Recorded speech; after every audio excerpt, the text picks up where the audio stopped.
Hello everyone, कैसे हैं आप सभी। आई होप कि अच्छे होंगे। तो केवीएस इंटरव्यू प्रिपरेशन के पार्ट 4 में हमारा आज का टॉपिक है निपुण।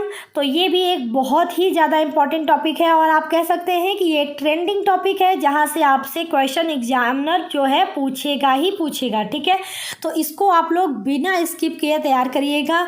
इसको बहुत अच्छे से सारे डाउट इसके बारे में क्लियर करिएगा, क्योंकि एग्जामिनर आपसे पक्का इससे रिलेटेड क्वेश्चन पूछेगा आपसे। तो इसको बहुत बेहतर तरीके से प्रिपेयर करके जाइएगा। तो चलिए शुरू करते हैं इस वीडियो को। और आपसे रिक्वेस्ट है कि आप लोग प्लीज़ वीडियो को लाइक करा करें, शेयर करा करें, और चैनल पे पहली बार आए तो प्लीज़ चैनल को सब्सक्राइब करें। तो चलिए शुरू करते हैं ये वीडियो।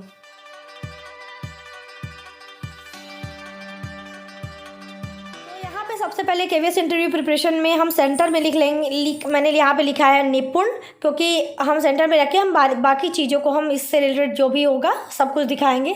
तो बात करते हैं सबसे पहले इसके टैग लाइन जो हमारा है ऊपर कि निपुण का टैग लाइन क्या है। तो ये चीज़ आपसे एग्जामिनर पूछ सकता है कि इसका टैग लाइन क्या है। तो आप बताएंगे निपुण भारत का सपना, सब बच्चे समझे भाषा और गणना।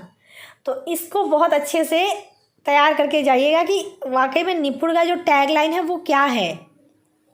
चलिए अब हम राइट साइड चलते हैं।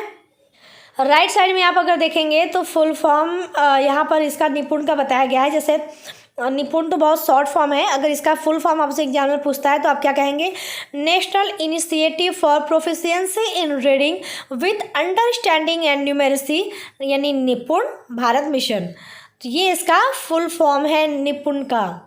तो इसको बहुत अच्छे से तैयार करिएगा, फुल फॉर्म को और टैग लाइन को, कि क्या है ये।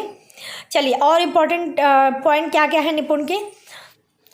अब आगे देखिए, अब यहाँ पे है इनिशिएटिव अंडर। तो इनिशिएटिव अंडर मतलब ये किसके अंडर में ये इसको इनिशिएट किया गया, ये किसके अंडर में इसको शुरू किया गया। तो हमारे सेंट्रल गवर्नमेंट के अंडर में ये शुरू किया गया था। अब अगला पॉइंट इसका क्या है कि स्टार्टेड बाय, यानी ये किसके द्वारा शुरू किया गया। तो ministry of education government of India. यानी आपसे अगर एग्जामिनर ये पूछता है कि जो निपुण मिशन है वो किसके द्वारा शुरू किया गया, तो आप बताएंगे मिनिस्ट्री ऑफ एजुकेशन। ठीक है, अब यहाँ से देखिए एक क्वेश्चन निकल के आता है कि जो मिनिस्ट्री ऑफ एजुकेशन है वो उसका पुराना नाम क्या था। तो उसका पुराना नाम था MHRD, यानी पहले इसका नाम मिनिस्ट्री ऑफ एजुकेशन का पहले नाम था MHRD, यानी ministry of human resource development. ठीक है, ये इसका पहले का नाम था। बाद में इसका नाम चेंज हुआ, और ये पूछा जा सकता है कि इसका नाम कब चेंज हुआ। तो आप बताएंगे NEP 2020 में। यानी NEP जो हमारा नेशनल एजुकेशन पॉलिसी 2020 आई थी, उसके अंतर्गत MHRD का जो नाम है वो चेंज कर दिया गया मिनिस्ट्री ऑफ एजुकेशन में। ठीक है, यहाँ तक क्लियर है आप सभी को। चलिए आगे बढ़ते हैं। अब देखिए अगला क्वेश्चन आता है हमारा निपुण का, ये कि ये कब लॉन्च हुआ था, मतलब निपुण मिशन जो था वो कब लॉन्च हुआ था, तो और किसके द्वारा लॉन्च हुआ था। तो अब मैंने यहाँ पे अब आगे का जो 2 पॉइंट है मैंने यही लिखा है। तो लॉन्च डेट अगर आप नीचे देखेंगे तो वो है 5 जुलाई 2021। ये आपसे पूछा जा सकता है। और ये किसके द्वारा लॉन्च हुआ था। तो एजुकेशन मिनिस्टर जो थे उस टाइम के, मिस्टर रमेश पोखरियाल निशंक, ये उस टाइम जो थे वो हमारे एजुकेशनल मिनिस्टर थे, जिनके अंडर में ये मिशन जो है वो शुरू किया गया था। तो लॉन्च डेट और लॉन्च बाई मैंने दोनों बता दिया कि यानी कब शुरू किया, कब लॉन्च, मतलब कब इसे लॉन्च किया गया था और किसके द्वारा लॉन्च किया गया था। तो ये चीज़ें इसको ध्यान में रख के आप लोग अच्छे से याद करके जाइएगा।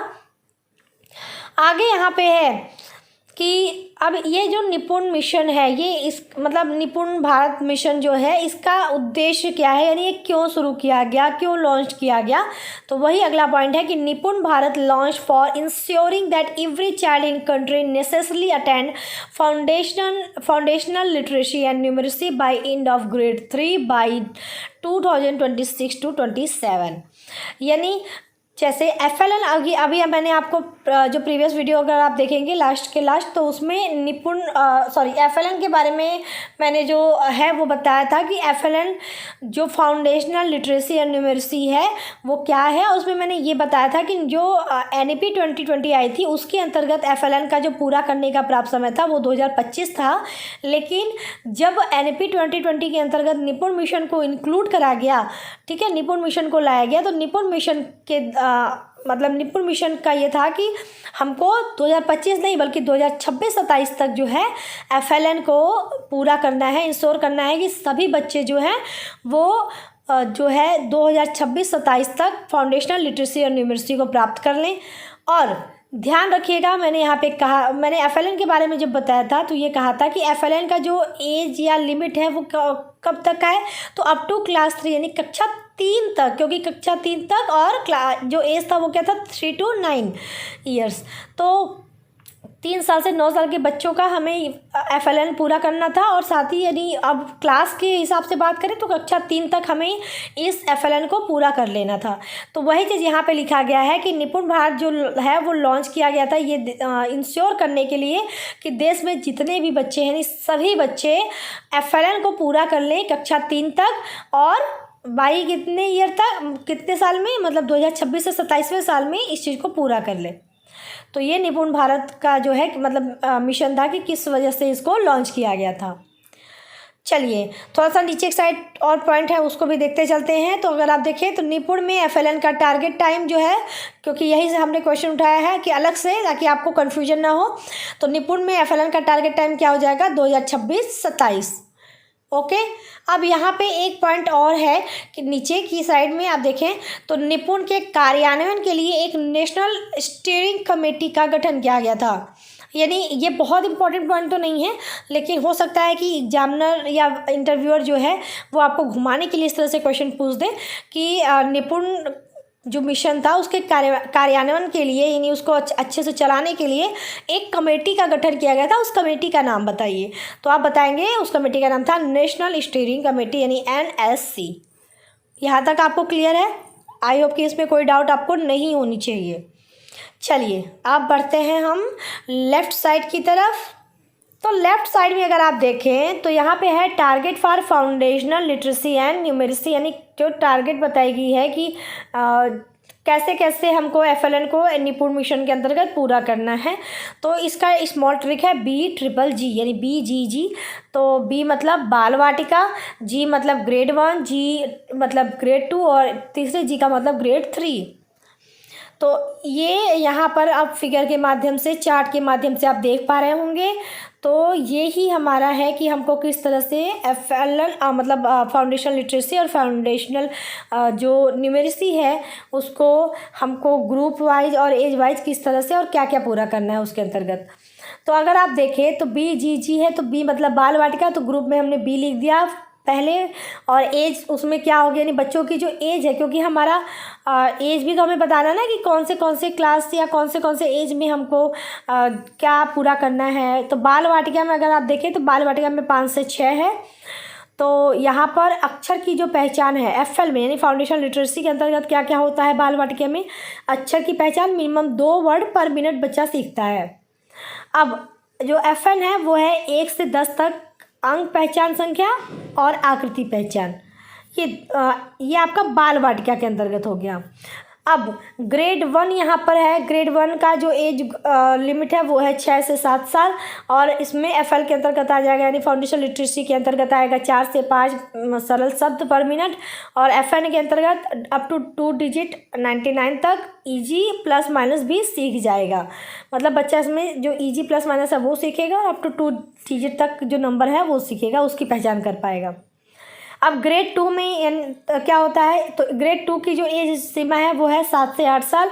अब इसमें क्या है कि अर्थ के साथ पढ़े, यानी 45 से 60 शब्द पर मिनट पढ़ पाए। यानी बच्चा जो है जो भी चीज़ें पढ़ता है वो अर्थ के साथ पढ़ता है, साथ ही 45 से 60 शब्द वो पर मिनट पढ़ पाता है। FN के अंतर्गत क्या होता है इस ग्रुप 2 में, अप टू 999 यानी 999 की संख्या पर वह लिख सकता है, और 99 तक प्लस व माइनस भी कर पाएगा। और ग्रेड 3 की बात करें तो इसमें जो एज है वो है 8 to 9 ईयर्स, और यहाँ पर FL है जो कि मिनिमम 60 वर्ड पर मिनट पढ़ लेगा, और 9999 9,999 संख्या पढ़ वो लिख सकेगा, और इजी मल्टीप्लिकेशन भी वो सीख जाएगा। तो इतना मतलब चेंज है कि जो निपुण भारत के मिशन के अंतर्गत हम जो FLN की बात करते हैं, उस FLN का जो टारगेट है वो किस तरह से डिवाइड किया गया है एज के हिसाब से और ग्रुप के हिसाब से, तो वो यहाँ पे मैंने बताया है। तो ये केवल आपकी नॉलेज के लिए है, क्योंकि ये एग्जाम में ऐसे पूछेगा नहीं कि आपसे कितना से कितना अंक पूछेगा। ये आपकी नॉलेज के लिए रहना चाहिए कि एक आइडिया के लिए, कि जैसे एग्जामिनर बस ये पूछ सकता है कि बाल वाटिका की एज लिमिट क्या है और बाल वाटिका में बच्चा क्या सीख पाएगा। तो आपके माइंड में बस ये चीज़ें रहेंगी तो आप थोड़ा सा बता पाएंगे कि बच्चा सर इसमें अक्षरों को पहचान पाता है, और साथ ही 1 से 10 तक के अंक को वो अच्छे से जान पाएगा, समझ पाएगा, आकृति की पहचान कर पाएगा। तो आपको अगर ये पता रहेगा तभी आप बता पाएंगे। ऐसा नहीं कि एग्जामिनर क्वेश्चन ही इसी में से करेगा बस, ये केवल आपको मतलब आपके निपुण से रिलेटेड हर एक टॉपिक को सिक्योर करने के लिए यहाँ पे मैंने इस पॉइंट को भी क्लियर करा है, ताकि आपके जो सारे डाउट हैं वो क्लियर हो जाए। तो यहाँ पे मेरा गला जो है फंस रहा है, क्योंकि अभी फ़िलहाल ठंडी की वजह से थोड़ा सा सर्दी का असर है, लेकिन ठीक है, वीडियो ज़रूरी है आप लोगों के लिए, तो इतनी मेहनत तो बनती है। चलिए, तो बस ये था आज का कंप्लीट वीडियो। कैसी लगी बताइएगा, आपको निपुण अच्छे से समझ में आया या नहीं, निपुण की सारी चीज़ें अच्छे से क्लियर हुई या नहीं। तो बस इतना ही, कमेंट करके जरूर बताइएगा। पसंद आएगी वीडियो तो वीडियो को लाइक करिएगा, शेयर करिएगा, चैनल को सब्सक्राइब कर दीजिएगा। तो चलिए मिलते हैं नेक्स्ट वीडियो में, तब तक के लिए टेक केयर, बाय बाय, जय हिंद।